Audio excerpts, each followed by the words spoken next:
ఓం శాంతి. August మాసంలోని పత్రపుష్పంలో త్రిమూర్తి దాదీల యొక్క అమృత వచనాలు, అమూల్యమైనటువంటి మహావాక్యాల్లో భాగంగా ఈరోజు మనం మొదటి క్లాసు గుల్జార్ దాదీది వినబోతున్నాము. గుల్జార్ దాదీ గారి ఈ క్లాస్ యొక్క శీర్షిక ఆత్మాభిమాని వ అశరీరీ స్థితి కా అనుభవ్ కరో.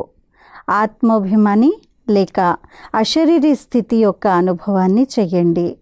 ఈ క్లాస్ని దాది గారు 27/8/2010 27 ఆగస్టు మాసము 2010వ సంవత్సరంలో ఈ క్లాస్ని చేయించారు. ఈ క్లాస్ని ఇప్పుడు మనం విందాము. बाबा कहते हैं, बच्चे अभी समय बहुत नाजुक आने वाला है, इसलिए अपने मन पर कंट्रोल ज़रूर होना चाहिए. బాబా అంటున్నారు, పిల్లలు ఇప్పుడు సమయం చాలా నాజుగ్గా రాబోతోంది, కాబట్టి తమ మనస్సు పైన కంట్రోల్ ఉండడం తప్పనిసరి. सेकंड में मैं अपने मन को ऑर्डर करूं कि व्यर्थ खत्म हो जाए, समर्थ चले. అంటే మనసుని కంట్రోల్లో పెట్టుకోవడము అంటే సెకండ్లో మనసుకి ఆర్డర్ చేయాలి, వ్యర్థం సమాప్తమయ్యి సమర్థంత నడవాలని. तो 1 सेकंड में हम अपने मन पर ऑर्डर कर सके और उसी ऑर्डर के अनुसार 1 सेकंड में हम व्यर्थ को फुल स्टॉप लगा सके, इसकी प्रैक्टिस काम करते हुए भी होनी चाहिए. మరి దాది అంటున్నారు, ఒక్క సెకండ్లో మనం మన మనసుకి ఆర్డర్ ఇచ్చినట్లయితే మరియు ఆ ఆర్డర్ అనుసారంగా ఒక్క సెకండ్లో మనం వ్యర్థాన్ని ఫుల్ స్టాప్ పెట్టగలగాలి. దీని యొక్క ప్రాక్టీస్ కర్మలు చేస్తూ కూడా ఉండాలి. వ్యర్థంలో రాకుండా ఒక్క సెకండ్లో వ్యర్థానికి ఫుల్ స్టాప్ పెట్టాలి కర్మలు చేస్తున్నప్పుడు. ఇలాంటి ప్రాక్టీస్. హమారా పేపర్ అచానక్ హోనా హై और अचानक किस समय कैसे भी हो सकता है, इसलिए हमारे मन पर हमारा कंट्रोल हो तो सेकंड में पास हो जाएंगे. పేపర్ అనేటువంటిది సడన్గా రాబోతుంది, పరీక్ష అనేది సడన్గా వస్తుంది, మరియు ఆ సడన్గా ఏ సమయము ఎలాంటిది వస్తుంది అనేటువంటిది తెలీదు. కాబట్టి మనసు పైన మనకు కంట్రోల్ ఉన్నట్లయితే సెకండ్లో పాస్ అవ్వగలుగుతాం. అగర్ కంట్రోల్ నహీ హై తో ప్రయత్న కరెంగే పాస్ హోనే కా, లేకిన్ ప్రయత్న మే టైం లగ్ సక్తా హై. ఒకవేళ కంట్రోల్ లేదనుకోండి, ప్రయత్నం చేస్తూ ఉంటారు పాస్ అవ్వడానికి, కానీ ప్రయత్నంలో టైం అనేది పడుతుంది, పాస్ అవ్వలేరు. हमारा मूल मंत्र है मन मना भव. मन अपने ऑर्डर में रहे और जहाँ लगाने चाहे वहाँ ही लगे. जितना समय लगाना चाहे वो ऑर्डर में रहे. మన యొక్క మూల మంత్రము మన్మనాభవ. మనస్సు తన యొక్క ఆర్డర్ పైన ఉండాలి, మరియు ఎక్కడ పెట్టాలని అనుకుంటే మనస్సుని అక్కడే ఉండగలగాలి. ఎంత సమయం మనస్సుని పెట్టాలని అనుకుంటే అంత సమయము ఆర్డర్ పైన నడవాలి. ఏహే మన్మనాభవ. దీన్ని మన్మనాభవ అంటారు. అంటే మనస్సు ఏ సమయంలో, ఏ స్థితిలో, ఎంతసేపు ఎక్కడ పెట్టాలనుకుంటే, ఏ స్థితిలో పెట్టాలనుకుంటే అలాగే ఉండగలగాలి. దాన్ని మన్మనాభవ అంటారు. బాబా कहते, बच्चे इस मनमनाभव के मंत्र को यंत्र बना दो तो सफलता मिल जाएगी.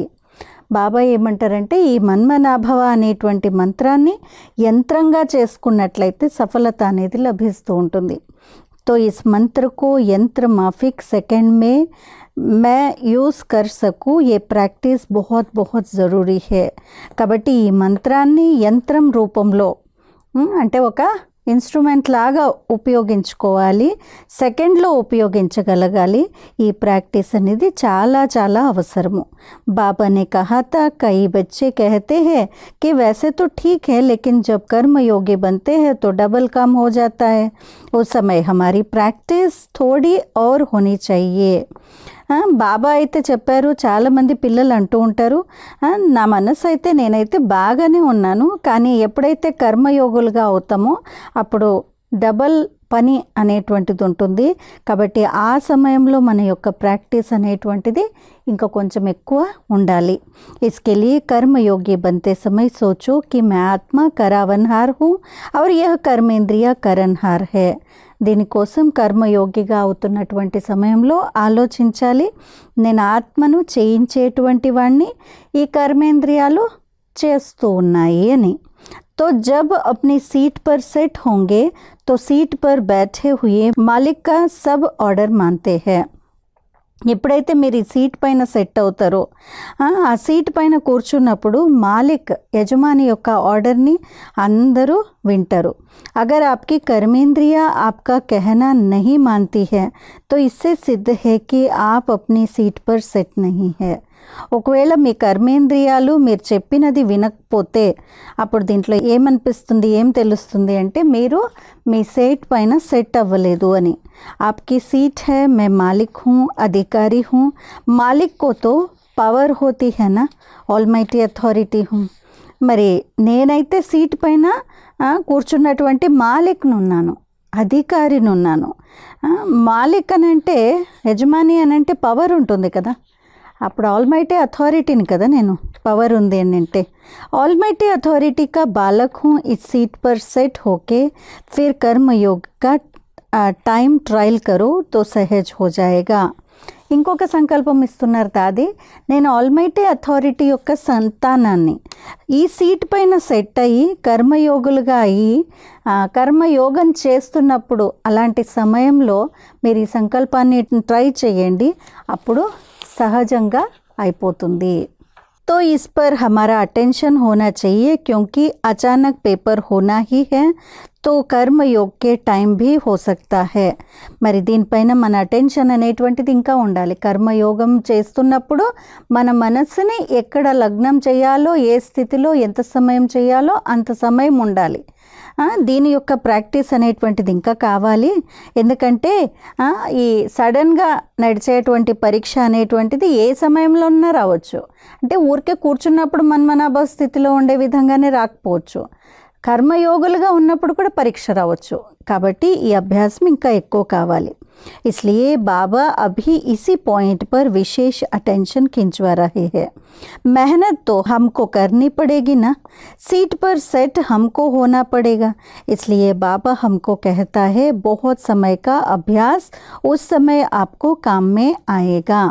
కాబట్టి బాబా ఇదే పాయింట్ పైన ఎక్కువ విశేషంగా మన ధ్యానాన్ని తీసుకొని వెళ్తూ ఉన్నారు। మనం శ్రమ అయితే పడాలి కదా, సీట్ పైన సెట్ అయితే మనం కావాలి కదా, అందుకనే బాబా మనకి చెప్తారనమాట, చాలా సమయం యొక్క అభ్యాసము ఆ సమయంలో మనకి పనికొస్తుందని। अगर बहुत समय का अभ्यास नहीं होगा तो उस समय हम उसको कंट्रोल कर नहीं सकेंगे। ఒకవేళ ఎక్కువ సమయం యొక్క అభ్యాసం లేకపోతే ఆ సమయంలో మనం మనసుని కంట్రోల్ చేయలేము। यहाँ हमको वायुमंडल की मदद भी है, स्थान की मदद भी है। बाबा ने हमको भट्टी में बुलाया है तो खास बाबा का हमारे ऊपर अटेंशन भी है, तो बहुत सहज हम इस बात को अनुभव में ला सकते हैं। మరి మధువనానికి భట్టీకి వెళ్ళామనుకోండి, ఆ సమయంలో మనందరికీ వాయుమండలం వాతావరణం యొక్క సహాయం ఉంటుంది, స్థానం యొక్క సహాయం ఉంటుంది। అందుకనే బాబా మనల్ని భట్టిలో పిలిచారు। కాబట్టి ముఖ్యంగా బాబా మన పైన అటెన్షన్ని తీసుకొని రావాలని చెప్తారు। కాబట్టి చాలా సహజంగా ఈ మాటని ఇక్కడ అనుభవంలో తీసుకొని రావచ్చు అని అంటున్నారు దాది। जब आत्माभिमानी शब्द कहते हैं तो आत्मा के अभिमान कौन से हैं? మనం ఆత్మాభిమాని స్థితి అని అంటూ ఉంటాము। ఆత్మాభిమాని స్థితి అని అంటే ఆత్మ యొక్క అభిమానం ఏది మరి? बाबा जो हमें समय प्रति समय स्वमान बताते हैं, जैसे बाबा कहते हैं तुम विश्व परिवर्तक हो, हम आत्मा है लेकिन आत्मा के साथ साथ हम ये स्वमान याद रखें। आत्मा तो लाइट है, लाइट रूप होकर हम चलते हैं, लेकिन साथ में अगर स्वमान भी याद रहे तो देह अभिमान खत्म हो जाएगा। మరి ఆత్మ యొక్క అభిమానం అంటే ఏంటి? దాది చెప్తున్నారు, బాబా సమయ ప్రతి సమయము మనకి స్వమానాలను ఇస్తూ ఉంటారు। ఎలా అయితే బాబా మనకు స్వమానం ఇస్తారు, విశ్వ పరివర్తకులు ఉన్నారు అని, మనం ఆత్మలము, కానీ ఆత్మతో పాటు ఈ స్వమానం కూడా గుర్తుంచుకోవాలి। విశ్వ పరివర్తక అని అన్నారు కదా, విశ్వ పరివర్తక ఆత్మ, నేను ఆత్మను, కానీ ఎలాంటి ఆత్మను? సో దాది అంటున్నారు ఆత్మ అయితే లైట్ ఉంది, మరి లైట్ రూపంలో ఉన్నట్లయితే మనకు తప్పకుండా ఆ స్వమానం కూడా గుర్తొస్తుంది, అప్పుడు దేహ అభిమానం సమాప్తమైపోతుంది. जैसे बाबा कहते हैं आप परमात्मा दिल तख्त के मालिक हो, यह कितनी बात बड़ी है। अगर हम सोचे कि मैं आत्मा हूँ, आत्मा के साथ मैं कौन सी आत्मा हूँ, तो हमारी आत्मा का अभिमान ये है कि जो बाबा स्वमान देते हैं उस स्वमान में स्थित रहे, और स्वमान में स्थित रहने से बहुत रमणीक हो जाता है. దాది అంటున్నారు, ఎలా అయితే బాబా అంటున్నారు మీరు పరమాత్మ హృదయ సింహాసన అధికారులు, దానికి యజమానులు అని చెప్పారు. ఇది ఎంత పెద్ద విషయం. ఇంతకుముందు విశ్వపరివర్తక ఆత్మ అని అన్నారు, ఇప్పుడేమంటున్నారు మీరు పరమాత్మ యొక్క హృదయ సింహాసనానికి అధికారులు, యజమానులు అని అన్నారు. ఇది ఎంత పెద్ద విషయము. ఒకవేళ ఆలోచించినట్లయితే నేను ఆత్మను, ఆత్మతో పాటు ఎలాంటి ఆత్మను అనేటువంటిది ఎప్పుడైతే हमारी आत्मा का अभिमान ये है कि जो बाबा स्वमान देते हैं उस स्वमान में स्थित रहे, और स्वमान में स्थित रहने से बहुत रमणीक हो जाता है. ఎప్పుడైతే నేను ఆత్మను కానీ ఈ స్వమానంలో స్థితమైనట్లయితే, బాబా ఏదైతే స్వమానాలు ఇచ్చారో ఆ స్వమానంలో స్థితమైతే అదే ఆత్మ యొక్క అభిమానం, ఆత్మ యొక్క గౌరవంగా అయిపోతుంది కదా. ఇది ఎంత రమణీకమైనటువంటి విషయాలు. జైసే మే విశ్వ పరివర్తక ఆత్మ హూ, ఏ కిత్నే మర్తబే కి బాత్ హై. ఎలా అయితే నేను విశ్వ పరివర్తక ఆత్మ అనేటువంటి ఈ స్వమానము ఎంత గొప్ప స్వమానం కదా. उस स्थिति में अगर हम स्थित रहे तो सारा दिन हम अलर्ट रहेंगे. ఒకవేళ నేను విశ్వ పరివర్తక ఆత్మను అనేటువంటి స్వమానంలో స్థితమైనట్లయితే పూర్తి రోజంతా నేను అలర్ట్గా ఉంటాను. जैसे डॉक्टर होता है उसको अपना मर्तबा याद रहता है, तो कैसे सारा दिन वो फुर्ती से अपना काम करता है. అంటే ఎప్పుడైతే మన స్థితి అనేటువంటిది, మనం ఎవరున్నాము అనేటువంటి స్వమానంలో స్థితిలో స్థితమయ్యామనుకోండి, ఇంకా మనకి చాలా శక్తి లభిస్తుంది. ఎలా అయితే డాక్టర్ ఉన్నాడు అనుకోండి, డాక్టర్కి ఎప్పుడు గుర్తుంటుంది నేను డాక్టర్ను అనేటువంటిది గుర్తు రావటంతో ఆయన ఎంత అలర్ట్గా, ఎంత యాక్టివ్గా అన్ని కర్మలు చేస్తూ ఉంటారు.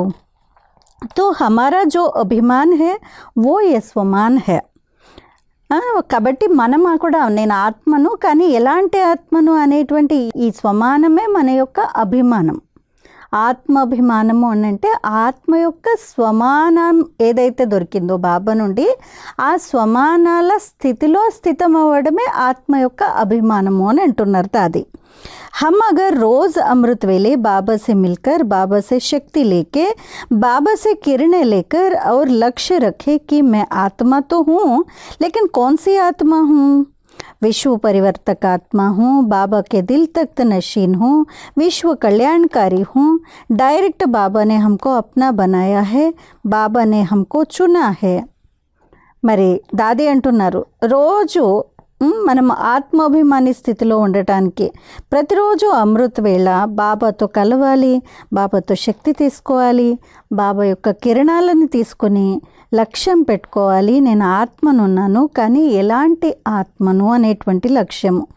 విశ్వ పరివర్తక ఆత్మను, బాబా యొక్క హృదయ సింహాసనాధికారి ఆత్మను, విశ్వ కళ్యాణకారి ఆత్మను, డైరెక్ట్ బాబా నన్ను తనవారిగా చేసుకున్నారు, నన్ను బాబా ఎంచుకున్నారు. ఇవన్నీ స్వమానాలు కదా. ఇదే ఆత్మ యొక్క అభిమానంలో ఉండటము. अगर ऐसे नए नए स्वमान हम रोज़ स्मृति में रखें और सारा दिन ऐसे व्यतीत करें, तो एक तो वैरायटी हो जाएगा और दूसरा नशा चढ़ा रहेगा.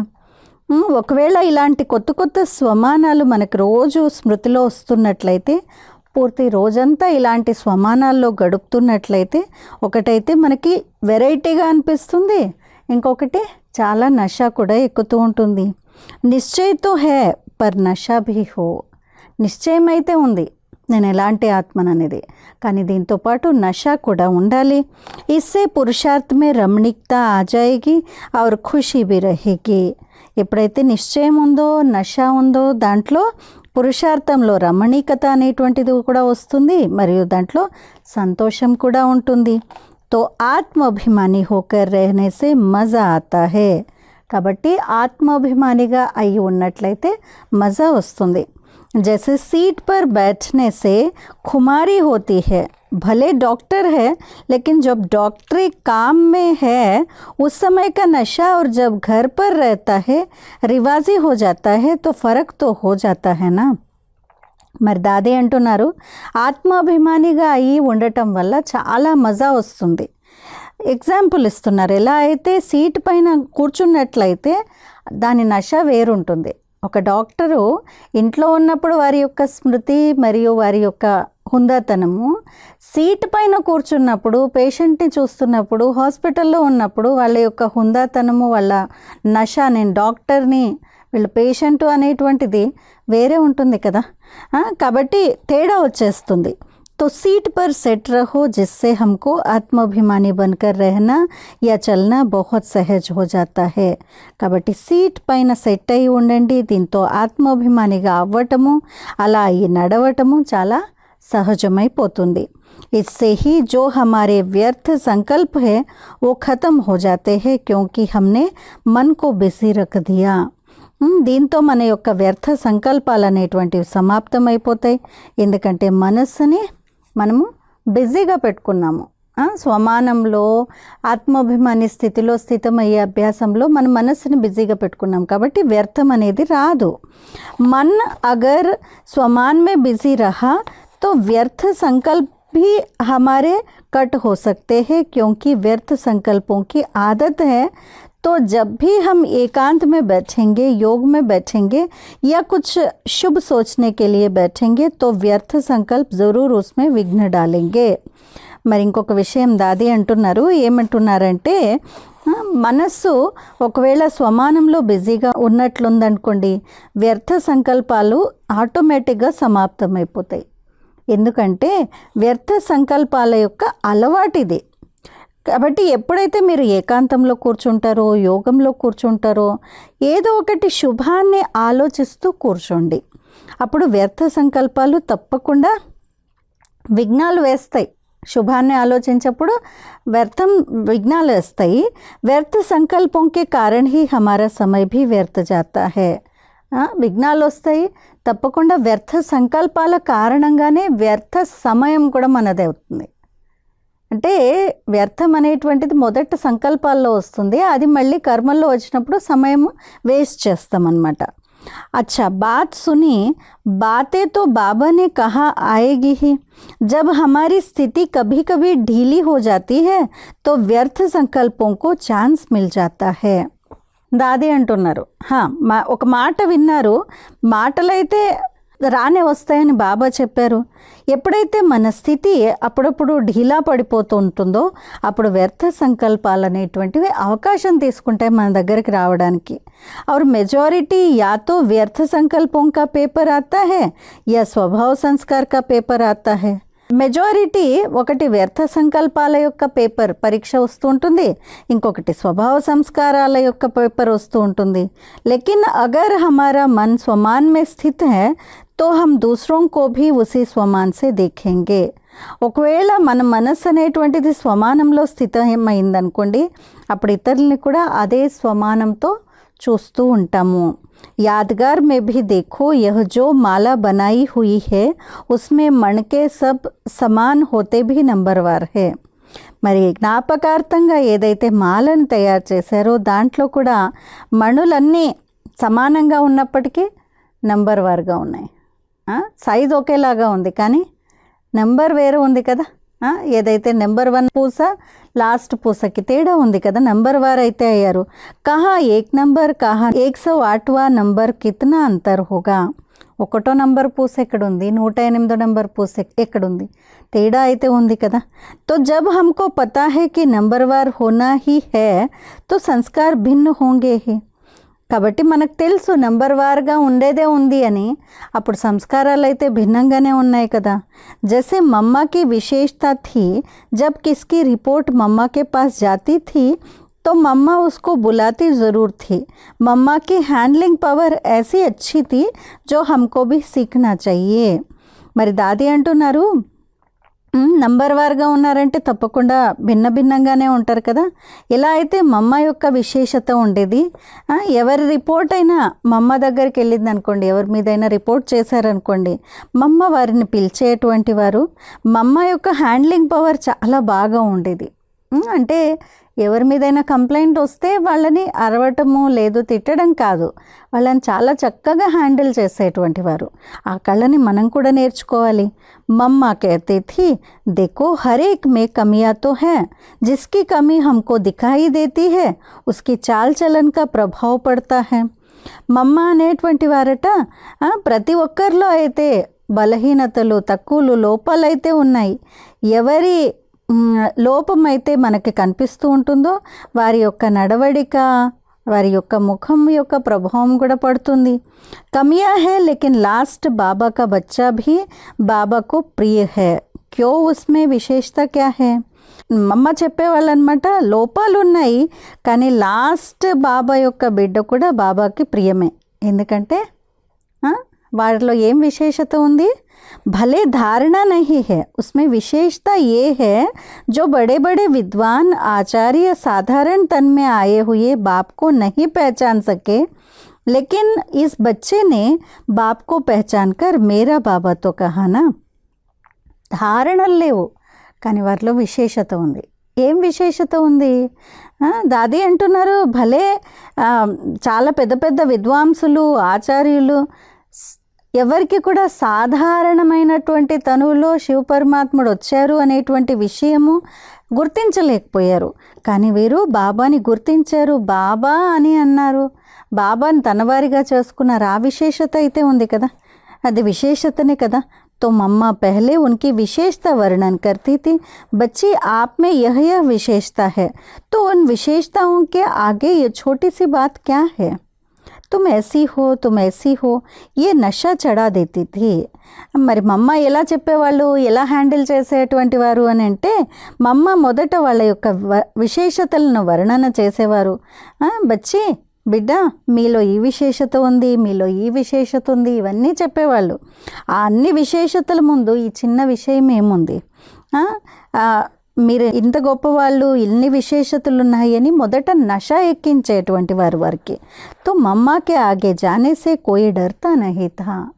అంటే వాళ్ళని ఎప్పుడూ అలా గట్టిగా చెప్పలేదు కదా, అందుకని మమ్మ ఎదురుగా వెళ్ళడానికి ఎవ్వరూ భయపడేవాళ్ళు కాదు. ఎందుకంటే వాళ్ళ విశేషతల్ని స్మృతి తెప్పించేవారు, వారిని ఉన్నతంగా చూసేవారు. जैसे बाबा ने कहा था, तुम सिर्फ शिक्षा नहीं दो, हम समझते हैं ये गलती करती रहती है, इसको समझाएंगे नहीं तो कैसे होगा, लेकिन बाबा ने कहा शिक्षा के साथ सहयोग और स्नेह दो. ఎలా అయితే బాబా చెప్పేటువంటి వారు కేవలం శిక్షణని ఇవ్వకండి. వీళ్ళు ఎవరైనా తప్పు చేస్తూ ఉన్నారు, వాళ్ళు తప్పు చేస్తూ ఉన్నారు, అర్థం చేయించకపోతే ఇలా నడుస్తుంది, ఇలాగే ఉండిపోతారు కదా. బాబా అన్నారనమాట, శిక్షణకి తోడు వారు మారడానికి సహయోగము మరియు స్నేహాన్ని కూడా ఇవ్వండి అని అనేవారు. జైసే రాస్తే పర్ కోయి గిరా హుआ हो तो आप क्या करेंगे, उसको और ही लात मार कर जाएंगे या उसको उठाएंगे. ఒకవేళ దారిలో ఎవరైనా వెళ్తున్నప్పుడు మనము ఎవరైనా కింద పడి ఉన్నారు, వాళ్ళని తన్నేసి వెళ్ళిపోతారా, లేదు వాళ్ళని పైకి లేపడానికి సహయోగము స్నేహాన్ని ఇస్తారా. तो जो अपनी मंजिल से गिर गया उस समय अगर उसको सहारा नहीं देंगे, सहयोग नहीं देंगे, तो उस समय तो वो और ज्ञान की बातें समझेंगे नहीं.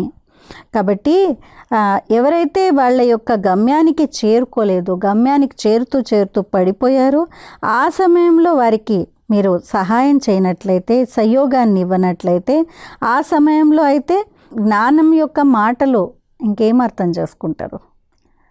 సహయోగము స్నేహము కావాలి, మీరు అది ఇవ్వలేదనుకోండి ఇంకా జ్ఞానం ఏం అర్థం చేసుకుంటారు. తో ये अटेंशन देना है कि हम उसको सहयोग भी देते हैं, स्नेह भी देते हैं और शिक्षा भी देते हैं. కాబట్టి మనము అటెన్షన్ పెట్టాలి, వారికి సహయోగాన్ని ఇవ్వాలి, స్నేహాన్ని ఇవ్వాలి మరియు శిక్షణని కూడా ఇవ్వాలి. अगर आत्मा का पाठ हमको पक्का करना है तो इसके लिए हमको ये बातें भी ध्यान में रखनी पड़ेगी, क्योंकि क्या होता है, हम किसकी गलती जब देखते हैं तो उस समय चलता है कि इसको शिक्षा तो मिलनी चाहिए, ये तो होना चाहिए ना. మరి దాది అంటున్నారు, ఒకవేళ ఆత్మపాఠాన్ని మనం పక్కా చేసుకోవాలి అని అనుకుంటే ఈ విషయాలపైన ధ్యానాన్ని తప్పకుండా ఉంచాలి. ఏ విషయం పైన? సహయోగాన్ని ఇవ్వండి, స్నేహాన్ని ఇవ్వండి, ఆ తర్వాత శిక్షణనివ్వండి. దీనిపైన మనము అటెన్షన్ అనేటువంటిది పెట్టాలి. మనం ఎవరి తప్పునైనా కానీ ఎప్పుడైనా చూస్తాము అంటే ఆ సమయంలో నడుస్తుంది, వీళ్ళకి శిక్షణ అయితే ఇవ్వాలి, ఈ తప్పు చేయకూడదని చెప్పాలి అని, ఇదైతే జరగాలి కదా అని అనుకుంటాము. लेकिन जैसे मम्मा उसको पहले हिम्मत दिलाकर पीछे उसके आगे छोटी बात रखती थी कि ये क्या है, ये भी थोड़ा करेक्शन करेगी तो अच्छा है. మనము డైరెక్ట్ శిక్షణని ఇవ్వాలని అనుకుంటాం, కానీ మమ్మ ఎలా చేసేవారు? మమ్మ యొక్క హ్యాండ్లింగ్ ఎలా ఉండేది? ఇంతకుముందు చెప్పారు కదా, వాళ్ళకి ముందట వాళ్ళ యొక్క విశేషతల్ని గుర్తు చేయించేటువంటి వారు, వాళ్ళకి ధైర్యాన్ని ఇచ్చేవాళ్ళు, వారికి సపోర్ట్ చేసేవారు. ఆ తర్వాత ఈ చిన్న విషయం ఏముంది అని అనిపించేదన్నమాట. వాళ్ళు మార్చుకోవడానికి చాలా సుముఖత చూపించేటువంటి వారు. ఈ చిన్న కరెక్షన్ పర్వాలేదులే, నేను చేసేసుకుంటాను అని అనుకునేటువంటి వారు అనమాట. इसी रीति से हमारी भावना अगर एक दो के प्रति सहयोग देने की है तो मैं समझती हूँ कि जो प्रॉब्लम आती है भाव स्वभाव की वो भी ख़त्म हो सकता है. కాబట్టి ఇదే రీతిలో మన భావన ఒకవేళ ఒకరి పట్ల ఒకరికి సహయోగాన్ని ఇచ్చే భావన ఉన్నట్లయితే, దాది అంటున్నారు, ఎలాంటి ప్రాబ్లమ్స్ వచ్చినా, భావ స్వభావాల యొక్క ప్రాబ్లమ్స్ వచ్చినా కానీ అప్పుడు ఇంకా సమాప్తం అయిపోతాయి మనము ఇలాంటి భావన పెట్టుకున్నట్లయితే. तो मम्मा बाबा ने जो शिक्षा देने की विधि सिखाई है वह अगर हम प्रैक्टिकल लाइफ में लाएंगे तो आत्माभिमानी बनकर रहना कोई बड़ी बात नहीं है, क्योंकि ये तो नशे की बात है. निश्चय से नशा, नशे से खुशी. కాబట్టి మమ్మ బాబాల యొక్క శిక్షణ ఇచ్చేటువంటి విధానాన్ని బాబా ఏదైతే నేర్పించారో ఒకవేళ మనం ప్రాక్టికల్ లైఫ్లో తీసుకొని వచ్చినట్లయితే ఆత్మాభిమానిగా అయ్యేటువంటి మరియు ఆత్మాభిమాని స్థితిలో స్థితమయ్యేది పెద్ద విషయం కాదు. ఎందుకంటే ఇది నశ యొక్క విషయము, ఆత్మ యొక్క నశ యొక్క విషయం కదా. నిశ్చయం ఉన్నట్లయితే నశ ఉంటుంది, నశ నుండి ఖుషి అనేటువంటిది వస్తుంది. अशरीरी स्थिति का अनुभव अमृत वेले बहुत पावरफुल हो सकता है और कार्य करते हुए भी जब आत्मा अक्षर आता है तो आत्मा का ओरिजिनल रूप हमारा है अशरीरी आत्मा. అశరీరీ స్థితి యొక్క అనుభవము అమృత వేళ చాలా పవర్ఫుల్గా ఉంటుంది. కార్యం చేస్తూ కూడా ఎప్పుడైతే మనం ఆత్మ అక్షరం అనేటువంటిది వస్తుందో అప్పుడు ఆత్మ యొక్క ఒరిజినల్ రూపము అశరీరీ ఆత్మనని గుర్తు చేసుకోవాలి. लेकिन इसके लिए बीच बीच में विशेष अटेंशन देना पड़ेगा. ఇలా అశరీరీ ఆత్మను అని అనుకోవడానికి మధ్య మధ్యలో విశేషంగా अटेंशन ఇవ్వాలి. अशरीरी बनने के लिए आत्मा का स्वरूप सामने लाए, इसमें अटेंशन रखना पड़ेगा. అశరీరిగా అవ్వడానికి కోసం ఆత్మ స్వరూపాన్ని ఎదురుగా పెట్టుకోవాలి, దీంట్లో అటెన్షన్ ఇవ్వాల్సిన అవసరం ఉంది. अभी अभी बाबा ने एक मुरली में कहा था कि बच्चे कोई भी व्यर्थ संकल्प या नीचे गिरने की बातें आती है तो आप अटेंशन रूपी पहरा अपना ठीक रखो. అప్పుడు ఆ సమయంలో మురళిలో బాబా చెప్పారు, పిల్లలు వ్యర్థ సంకల్పాలు పైన కింద మీకు మాటల్లోకి తీసుకొని వస్తుంటాయి అంటే మీరు అటెన్షన్ రూపీ సెక్యూరిటీని ఇంకా దృఢంగా చేసుకోండి. మన లోపల కాపలాదారుడు ఎవరు? అటెన్షన్ అనేటువంటి కాపలాదారుడు, వారిని సరిగ్గా చూసుకోండి. और जब कोई आपको टेंशन आता है तो टेंशन के आगे ये लगा दो. కాబట్టి ఎప్పుడైతే మీకు ఏదైనా విషయం యొక్క టెన్షన్ వస్తుందో టెన్షన్కి ముందు ఏని పెట్టండి, అంటే అటెన్షన్ని పెట్టండి. తో టెన్షన్ బదల్ కర్కే అటెన్షన్ హో జాయేగా. అప్పుడు టెన్షన్ పోయి అటెన్షన్ వస్తుంది. बीच बीच में समय निकाल कर भी अशरीरी बनने का अभ्यास करो और विशेष नुमा शाम का समय जो मुकर्रर है उसमें भी इसकी प्रैक्टिस करो. కాబట్టి మధ్య మధ్యలో సమయాన్ని తీసుకుని అశరీరిగా అయ్యేటువంటి అభ్యాసాన్ని చేయండి. మరియు విశేషంగా నుమాషాము సమయం, సంధ్యా సమయంలో ఏదైతే ఫిక్స్ చేస్తున్నారో ఆ సమయంలో ఈ యొక్క ప్రాక్టీస్ని, ఆత్మాభిమాని స్థితి యొక్క ప్రాక్టీస్ని తప్పకుండా చెయ్యాలి. మన్కే మాలిక్ బన్కే మన్కో ఆర్డర్ కరో తో మన్ మానేగా. మనస్సు యొక్క యజమానిగా అయ్యి మనస్సుని ఆర్డర్ చేశారనుకోండి, అప్పుడు మనస్సు వింటుంది. అందుకనే కదా మొదట్లో దాది చెప్పారు కదా, సీట్ పైన సెట్ అయ్యి ఆర్డర్ ఇవ్వండి. అశరీరి బన్నేకే లియే తాకత్ చెయ్యే. అశరీరిగా కావటాని కోసం ఎంతో శక్తి యొక్క అవసరం ఉంది. అచ్చా, ఇది ఈరోజు దాది గారి విశేషమైనటువంటి ఆత్మాభిమానిగా అయ్యేటువంటి ప్రాక్టీస్ కోసము, మనస్సు యొక్క మాలిక్గా, అధికారిగా, మన్మనాభవ స్థితిలో ఉండే దానికోసం ఎన్ని అభ్యాసాలు చెప్పారు, ఎన్ని స్వమానాల్ని గుర్తు చేశారు, సీట్ పైన సెట్ ఎలా అవ్వాలి, ఎన్ని విషయాల గురించి దాది వినిపించారు కదా. ఈ క్లాస్ని ఇంకొకటి 2 సార్లు విని ఈ వారం అంతా కూడా ఇలా స్వమానాల యొక్క అభ్యాసం చేస్తూ ఆత్మాభిమాని స్థితిలో ఉంటూ ఆత్మ మాలిక్గా అయ్యి సీట్ పైన సెట్ అయ్యే అభ్యాసాన్ని ఈ వారం అంతా చేద్దాము. అచ్చా, ఓం శాంతి.